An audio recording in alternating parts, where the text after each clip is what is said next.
Thanks to all of you.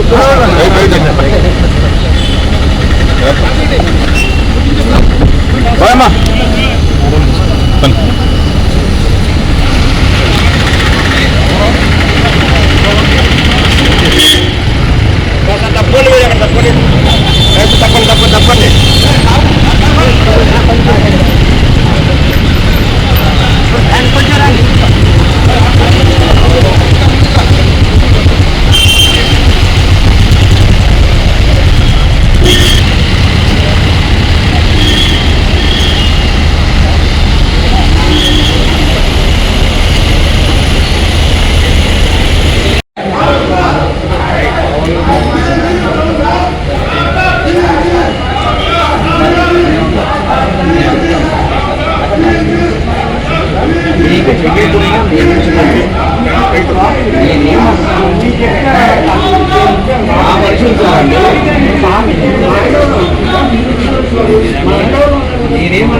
కాబట్టి మాకేం జరుగుతున్నాం కావాలని చేస్తున్నారు.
నేను 89లో శాసనసభ్యుడిగా రాజకీయాల్లో ప్రవేశించాను. అంతకు ముందు కూడా రాజకీయాలను చాలా నిశ్చితంగా పరిశీలించేటటువంటి వ్యక్తిని. ఎప్పుడు కూడా ఇన్ని సంవత్సరాల్లో ఇంత దారుణంగా ప్రభుత్వాలు వ్యవహరించడం నేను చూడలేదు. ఇవాళ జరిగినటువంటి దారుణ విచిత్రమైనటువంటి విషయాన్ని అదిగో విజయవాడ జైలు ముందు నుంచి మాట్లాడుతున్నాం. ఏమిటంటే నిన్న లిక్కర్ కేసులో మద్యం కుంభకోణం అని పెట్టినటువంటి ఒక ఫాల్స్ కేసులో 3 బెయిల్ వచ్చింది. అంతకుముందు ఒక ఆయనకు వచ్చి 4 బెయిల్ వచ్చింది. ఆ 3 నిన్న సాయంత్రం బెయిల్ వస్తే ధర్మంగా నిన్న సాయంత్రమే రిలీజ్ చేయాలా. సరే కోర్టులో డిలే అయింది, ఎందుకైందో అది వేరే అంశం. ఇవాళ 6:30కి రిలీజ్ చేస్తామని చెప్తే మేము 6:30కి వచ్చాం. ఇక్కడ అందరం కూడా నాతో పాటు వైసీపీ నాయకులు అందరం కూడా 6:30కి మేము వచ్చాం. అప్పుడు అడిగితే సూపరింటెండెంట్ గారు బందర్లో బస్సు ఎక్కారు, బయలుదేరారు అని చెప్పారు. ఎంతసేపు అడిగినా ఆ బస్సు దిగట్లే ఆయన. అంటే లోకేష్ గారు చంద్రబాబు నాయుడు గారు మీరు బస్సు దిగమాకమని చెప్పారంట. మాకు తెలిసిన సమాచారం. ఎందుకు బస్సు దిగమాకమని చెప్పారంటే ఇవాళ అసలు రిలీజ్ చేయొద్దు, మేము ఎవరైతే ఈ 3కి లోయర్ కోర్టు బెయిల్ ఇచ్చిందో ఏసీబీ కోర్టు, దీని మీద మేము హైకోర్టులో హౌస్ మోషన్ మూవ్ చేస్తున్నాము. కాబట్టి హౌస్ మోషన్ ఆర్డర్ వచ్చేంత వరకు మీరు బస్సు దిగొద్దు అని చెప్పారంట. బస్సు దిగిపోతే ఎట్టాగండి అంటే డిఐజీ గారు వరప్రసాద్ ఆయన కూడా ఫోన్ చేశారు, నువ్వు బస్సు దిగొద్దు, మన చంద్రబాబు నాయుడు గారు లోకేష్ గారు చెప్పిన తర్వాత బస్సు దిగి అప్పుడు రిలీజ్ చేయొద్దు అని. ఈ లోపల వాళ్ళ ఫ్యామిలీ మెంబర్స్ కూడా వచ్చారు ఇక్కడికి. వాళ్ళ ఫ్యామిలీ మెంబర్స్ తరఫున లాయరు గారు కూడా ఒక మెసేజ్ ఇచ్చారు సూపరింటెండెంట్ అయ్యా వాళ్ళ ఫ్యామిలీ మెంబర్స్ వచ్చారు, ప్యానిక్ అవుతున్నారు అని ఒకసారి మెసేజ్ ఇచ్చారు. దానికి రెస్పాన్స్ లేదు. ఆ తర్వాత మళ్ళా వాళ్ళు ప్యానిక్ అయి పడిపోతే హాస్పిటల్కి తీసుకెళ్లాల్సిన పరిస్థితి ఏర్పడింది. అదే వాళ్ళ ఫ్యామిలీ మెంబర్స్ టెన్షన్ లో ఆసుపత్రికి తీసుకెళ్లాల్సిన పరిస్థితి వచ్చింది. దీనికి నువ్వు రెస్పాన్సిబుల్ అవుతావు అని చెప్పారు. దానితో పాటు న్యాయవాదులందరూ జైలు ముందు కూర్చున్నారు. ఏంటంటే నాకు అర్థం కాదా, కోర్టు బెయిల్ మీద రిలీజ్ చేసినటువంటి ముద్దాయిలను రిలీజ్ చేయడానికి కూడా దుస్థితి ఏర్పడింది అంటే చంద్రబాబు ఎంత దారుణంగా వ్యవస్థలను మేనేజ్ చేసే పరిస్థితి చేస్తున్నాడో మీరు అర్థం చేసుకోవాలని ఈ సందర్భంగా మనవి చేస్తున్నాను. చంద్రబాబు నాయుడు గారికి కోర్టులన్నా కూడా లెక్కలేదు. నిన్న కోర్టు వారు ఇచ్చారు.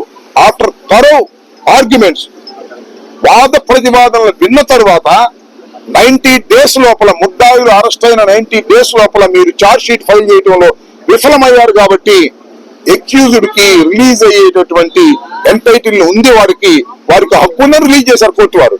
అయినా రిలీజ్ కాకుండా ఆపే ప్రయత్నం చేస్తున్నారు. ఏంటిది? కోర్టు ఆర్డర్స్ కూడా మీకు లెక్కలేదు చంద్రబాబు నాయుడు గారికి. కోర్టు ఆర్డర్స్ కూడా లెక్కలేదు లోకేష్ గారికి. వీళ్ళందరూ ఆపేయాలంట. వీళ్ళు సుప్రీంకోర్టు కదా, హైకోర్టుకి వెళ్తారంట, హైకోర్టులో ఆర్డర్ తెచ్చుకుంటారంట. ఏంటి నాకు అర్థం కాలేదు. వెళ్ళమంది ఇప్పుడు కదా. వంశీ కేసులో కూడా రిలీజ్ అయిన తర్వాత సుప్రీంకోర్టుకి వెళ్ళారు. సుప్రీంకోర్టు కూడా రిజెక్ట్ చేసింది. అట్లా వెళ్ళండి, తప్పులేదు. మీకున్న ప్రొవిజన్ మీరు ఉపయోగించుకోండి. మీకున్న ప్రొవిజన్ ని ఉపయోగించడానికి లోయర్ కోర్టు ఇచ్చినటువంటి ఆర్డర్ ని సప్రెస్ చేసి నొక్కేసి కోర్టులను కూడా లెక్క చేయనటువంటి ఒక దుర్మార్గమైన తత్వానికి నారా చంద్రబాబు నాయుడు గారి ప్రభుత్వం, కూటమి ప్రభుత్వం వస్తూ ఉన్నది. దీన్ని ప్రజలు గమనించాలని మనం చేస్తాం. It's a false case. అర్థమైపోతుంది కదా. వీళ్ళు వచ్చేసి ఏముండదు, ఇంకా ఏముండదని భయం వాళ్ళకి. అంటే దీనిలో ఏదో అంతిమ లబ్ధిదారుడు, గాడి గుడ్డు, వంకాయ పులుసు అని చాలా కథలు చెప్పారు. ఛార్జ్ షీట్ ఏమో అంత తప్పులు తడగ్గా పెట్టారు. తప్పులు తడగ్గా పెడతారు. వాస్తవాన్ని ప్రజలు చేయడానికి చాలా ఈజీ. అవాస్తవాన్ని వండి వార్చాలంటే చాలా కష్టం. దానికోసం సిట్ అంతా కూడా ఇవాళ ప్రయత్నం చేస్తుంది.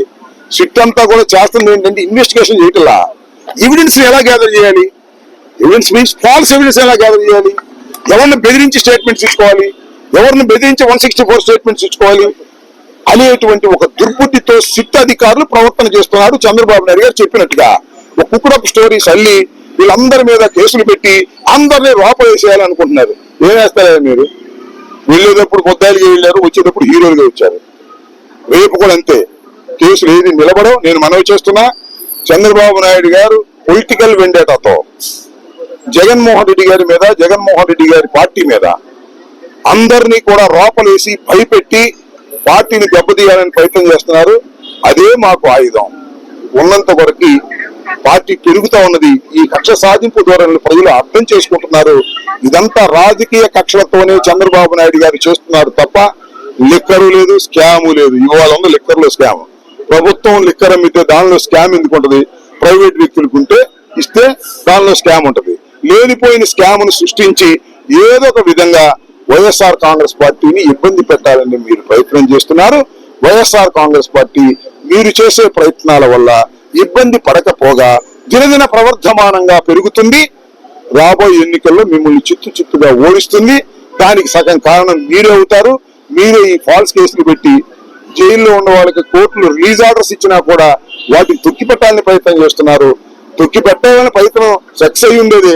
అడ్వకేట్స్ అందరూ కూడా వెళ్లి గొడవ చేయడం వల్ల తప్పదనే ఉద్దేశంతో వాళ్ళు రిలీజ్ చేసినట్టుగా నాకు అర్థమవుతాం. Thank you.